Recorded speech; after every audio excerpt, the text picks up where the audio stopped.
Hello guys, welcome to my 9 AM mini blog.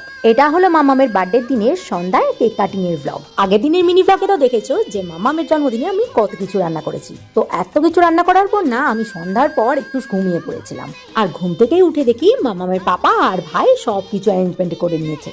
মামামকে radio ওরাই করে দিয়েছে। তো এই দেখো মামামের সন্ধ্যার বার্থডে লুক। এই জ্যাকেটটা মামামকে মামামের পাপা দিয়েছে, আর ভেতরের সোয়েটার টপটা মামামের প্রিয় মামা দিয়েছে, আর জিন্সটা দিয়েছে আমাদের বাড়ির থেকে। তিন জায়গার থেকে, কিন্তু এত সুন্দর ফিটিংস হয়েছে, বেশ ভালো লাগছে মাম্মামকে, তাই না বলো?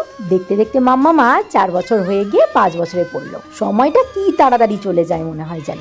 দেখো মাম্মাম কি খুশি হয়েছে। এই বার্থডে কেকটা না ক্রিমসের, আমাদের এখানে মিয়ামোর নেই, তাই ক্রিমসের থেকেই অর্ডার করেছিলাম। কেকটার ভেতরে আছে পুরোটাই হোয়াইট ফরেস্ট। কেকটা না যত সুন্দর দেখতে তার থেকেও 10 গুণ বেশি টেস্ট। তো এইভাবেই আমরা বার্থডে সেলিব্রেট করলাম। আর হ্যাঁ, অনেক কিছুই করেছি, সেটা জানার জন্য লং ভিডিওতে চোখ রেখো। টাটা, জয় শ্রীরাম।